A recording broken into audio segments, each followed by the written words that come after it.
It may seem like Apple is behind the competition a lot of the time. The company appeared to be slow to developments like widgets, bezel-less displays with camera notches and screens with high refresh rates. And with the iPhone 16 Pro, it appears to once again be late to the party, bringing generative AI features and a real button for the camera to its 2024 flagship. But if you will allow me to play therapist for a moment, I think it's not that Apple is slow, I think Apple is cautious, perhaps overly so. Caution on its own isn't a bad trait, in fact, it could be considered thoughtful rather than rushed to the cutting edge with its peers. Apple delivers, usually finding a slightly different approach that is often an improvement on what's out there.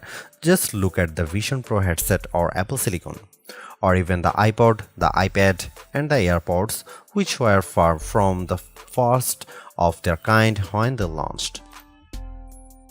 With the iPhone 16 Pro, the focus is on cameras and Apple Intelligence. The problem is Apple Intelligence isn't quite here yet. We can test some features in the developer beta that's currently available, but that's not necessarily the same as the experience the public will get when the update rolls out in October. It's not unprecedented for new iPhones to launch without some marquee features, sure, and thankfully there is still plenty that the iPhone 16 Pro brings. From camera control, the Fusion camera, and other video related updates to slightly bigger displays and iOS 18, the iPhone 16 Pro and Pro Max are intriguing successors, even absent the wanted intelligence features that are still to come. Even if you are not a glutton for buttons, there are still some camera updates that might intrigue you. This year's flagships sport what Apple calls a 48 megapixel Fusion camera, which has a faster quad pixel sensor. This enables what the company describes as zero shutter lag, which is wording it has used repeatedly over the years. In this case, it's referring to how quickly the camera will capture a shot after you press the shutter button. I will admit I was initially confused by this update, in part because it requires relearning some behaviors I had adopted to mitigate the shortfalls of older cameras. Basically, the iPhone 16 Pro's cameras are now so fast that when I asked someone to throw something so I could capture it in motion to see how still the images were, my shots ended up being of the person holding the object. Our video producer and I were very confused, and it wasn't until the zero shutter lag concept was explained clearer to me that I got it. I had become used to pressing the shutter early, since cameras, in my experience, would be fractions of a second slow. Apple has become so fast that it actually captured the literal moment I tapped the button instead of the split second after, when the object was in mid-air. Depending on your mood, the new photographic styles can be fun or serious. Apple's tweaked the built-in camera filters to not only offer more options but give you greater control. Due to how the company has refined its processing each year, there is also an improved depth map captured when it detects a face in the scene. This, combined with a greater focus on color science around skin tone, has led to what might be my favorite new iPhone 16 feature. Whether I shot them in portrait mode or not, photos of people what I took using the iPhone 16 Pro were a dream to edit.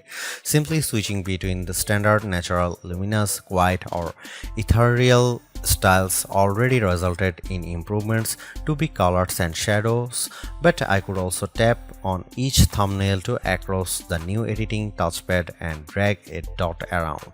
This let me more precisely tweak the hues and contrast levels, and an additional slider will let me adjust how warm the image was.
Apple's caution is sometimes warranted, especially at a time when mistrust of AI-generated content runs rampant.